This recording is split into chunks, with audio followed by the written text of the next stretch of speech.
First contact, final mistake. They came without warning. One moment, Earth's skies were clear. The next, they darkened beneath the shadow of ships the size of cities. Dozens of them emerged from nothing, blinking into orbit with mechanical precision. No diplomacy, no ambassadors, just a single transmission, repeated in every known language. You are now property of the Galactic Empire. Lay down all arms. Obedience will be rewarded. Resistance will be annihilated. The world paused. In Washington, London, Tokyo, Moscow, leaders scrambled for answers. Satellites captured the alien fleet's architecture, sleek, dark metal that shimmered like oil under starlight. Every nation reacted the same way. Panic, disbelief, then desperate attempts at communication. The United Nations convened an emergency session. Earth's best linguists and AI deciphered the Empire's messages. President Holbrooke addressed the world from a secure bunker beneath Cheyenne Mountain. We do not seek war, he said. We extend a hand of peace. We are not your enemies. The Empire responded by erasing the White House from existence. In less than 15 minutes, they struck 88 locations worldwide. The orbital bombardments were precise, decapitation strikes aimed at military and political infrastructure. Beijing, flattened. Paris, silenced. The U.S. capital, vaporized. High-energy plasma beams carved glowing scars across Earth's crust, each strike a warning. Submit or be exterminated. But Earth did not fall. The first screams of chaos quickly turned to orders barked through radios. Disconnected armies linked back through ham radios and underground fiber lines. Special forces regrouped. Civilians, terrified, grieving, dug survivors from rubble and shared supplies without being asked. Amateur drone pilots patched into defense networks. Within 6 hours, guerrilla cells were organizing in bombed-out cities. The fall of governments did not mean the fall of humanity. From orbit, the Empire saw no flags, no borders, just smoke, heat, and erratic radio signals. They believed Earth was broken. They were wrong. In the ruins of Toronto, Sergeant Maria Klein stared up at the alien fleet. Her uniform was scorched, and a bandage wrapped tight around her leg. A dead comms officer lay beside her, hands still gripping a melted tablet. "We're not done," she muttered. Around her, soldiers and civilians alike gathered, carrying rifles, bats, Molotovs, whatever they had. Someone passed her a radio. She clicked it on and spoke into the static. "This is Resistance Cell Sierra 12. The bastards hit hard, but they didn't finish the job. We're still here. We fight now. For every city they burned, we burn a ship. Let them learn what Earth does to invaders." Across the globe, similar messages echoed. In every language, from every corner, one truth began to crystallize. The Empire had made a fatal mistake. They thought they were conquering a planet. They didn't know they'd just kicked a Deathwald's hornet's nest. Deathwalders don't die easy. They sent the pacification regiments next. Towering bipedal soldiers, encased in shimmering alloy exosuits, dropped into the ruined cities with mechanical grace. Each unit bore a plasma repeater, neural disruptors, and the calm arrogance of a species that had never lost a war. Their objective was simple: suppress remaining human activity and establish control nodes for atmospheric command. The Empire believed it would take 3 days to subjugate the survivors. By the end of the first day, they were already calling for reinforcements. In the back alleys of shattered New York, the first patrol was ambushed by children, teenagers armed with homemade explosives and scavenged rifles. The aliens hadn't expected such disorganized savagery. A blast from a repurposed gas line leveled a patrol, turning sleek armor into smoldering wreckage. The few survivors were finished off with blades and blunt instruments. The Empire labeled the act primitive desperation.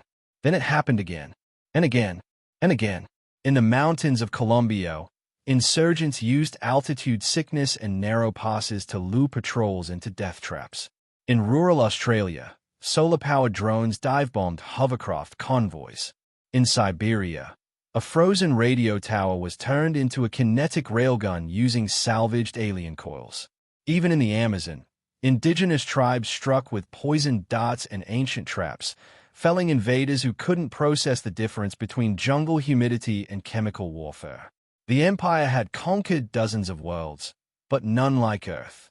"This planet is hostile in every direction," an alien tactician growled, reviewing footage of a crashed skimmer swarmed by what looked like civilians with chainsaws and thermite.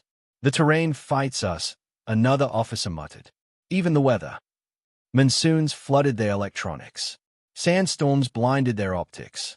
A viral strain from a Kansas water supply caused seizures in over 200 troops. Humanity was improvising faster than the Empire could adapt. On the ground, Sergeant Maria Klein had become a legend. Her cell had tripled in size, now a coordinated force with stolen alien rifles, homemade grenades, and a growing body count. They struck fast and vanished faster. In the tunnels beneath Chicago, she met with local leaders, old military vets, and even hackers routed in through patched-together satellites. "We're not soldiers anymore," she said, drawing lines on a cracked map. "We're predators. They came thinking we were prey. We show them the jungle they stepped into." And so, across continents, the hunt began, not for survival, but for vengeance. By the time the Empire realized it, dozens of units had gone silent. Officers reported with fear in their voices. They no longer called Earth a primitive world. Now, they whispered another term, Death World. And in their fear, a seed was planted, something the Empire had never felt before. Doubt. The turning point. Humanity hacks the Empire. They expected humans to fight. They didn't expect us to learn. In a sealed lab beneath the Arctic ice, a group of scientists and rogue coders stared at the flickering alien console they had just hijacked. The Empire's encrypted interface, once thought uncrackable, was now speaking in English, thanks to a homemade AI, a Russian linguist, and a caffeine-fueled teenager named Max who hadn't slept in 2 days. "We've got their comms," Max whispered, voice shaking. "Fleet positioning, orbital relay protocols, and, oh, hell, we've got their internal fleet broadcast system." Silence fell. Then someone laughed. It wasn't just a breakthrough. It was a weapon.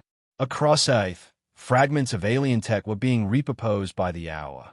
Plasma rifles jury-rigged to car batteries. Crashed drones turned into scouting units. Power cells used to charge bunkers and create makeshift shields.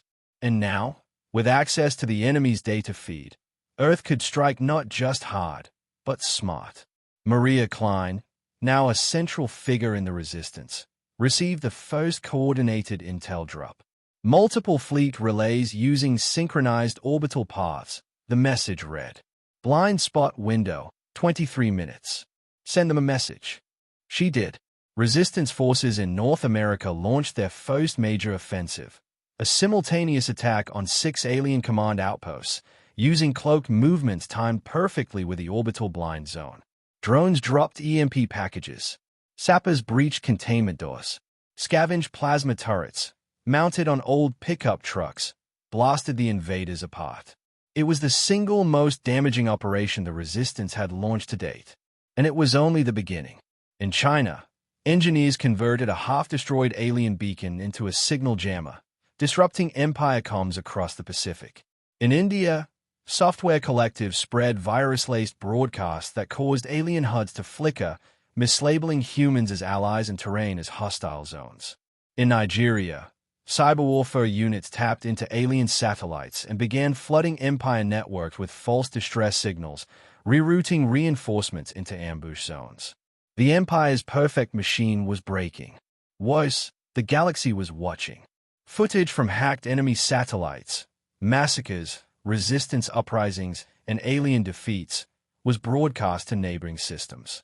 Neutral species, once silent, began questioning the Empire's narrative. The myth of invincibility was shattering. In the depths of a ruined bunker, Maria stood before a global secure feed of Earth's remaining leaders and resistance cells. "We have no flag," she said. "No one nation. No more borders. But we have a wall. And now, we have a chance." Cheers erupted across dozens of channels. The Empire had started this as a conquest. But Earth had made it personal. This was no longer a fight for survival. It was a campaign of defiance. Humanity had been blooded, bombed, broken, and now united. We weren't just fighting back. We were coming for them. Retribution from the blue planet. The Empire didn't retreat. Not yet. Pride held them in orbit, even as resistance carved their forces apart planet-side. Their high command dismissed the failures as localized anomalies, until a human warship, forged from their own wreckage, broke through the upper atmosphere and fired on their flagship. The ISS Vengeance, Earth's first hybrid assault craft, had been stitched together in secret using scavenged alien parts and human ingenuity. Its hull was uneven, its systems temperamental, its crew, volunteers who knew they wouldn't return. But it worked. It fought. The attack came during a planetary alignment, when the Empire's orbital defenses were weakest. The Vengeance punched through a fleet picket, tore past interceptors, and smashed into the side of the Ascendant Light, the command cruiser responsible for Earth bombardment. The Empire scrambled to respond, but Earth had already moved. In coordinated strikes across the globe, resistance forces surged. Using cracked alien tactical maps and real-time orbital data, they launched synchronized offensives on all remaining strongholds. Human-controlled drones dropped thermobaric charges. Plasma artillery, mounted on railcars, flattened bases. Civilians took up arms, not just out of vengeance, but because the tide had finally turned. In the smoking ruins of what had been an Imperial landing zone near Cairo, Maria Klein stood atop a crash troop transport.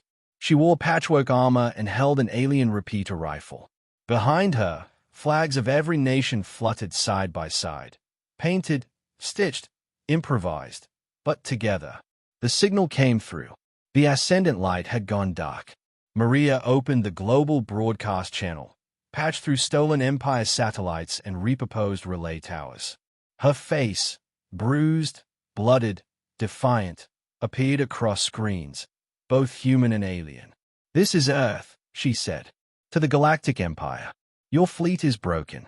Your troops are in retreat. You thought you were fighting primitives. What you found were humans." She let that sink in, then added, "Tell your emperors, next time they look at our little blue planet, they'd better remember what we did to the last ones who tried to break us." A pause. Then, from orbit, the Empire began its withdrawal. Not in order, not with dignity. In panic. Thousands of ships spun into disarray as human signal jammers cut off their command chain. Deserters broke formation. Human fighters swarmed and harried their retreat. Earth did not forgive. The last alien ship blinked out above the Pacific. And then, for the first time in weeks, the sky was quiet. The cost had been staggering. Billions dead. Cities lost. Oceans poisoned. But the planet still turned. Humanity still stood. And for the first time, they were united under no flag, no nation, but one truth. We survived. We adapted. We won. In the silence that followed, Maria sent one final transmission, beamed deep into the stars, where empires watched and judged. Her voice was cold, certain. Earth is not yours. Earth is not weak. Earth is not conquered. Remember that, before you ever come back.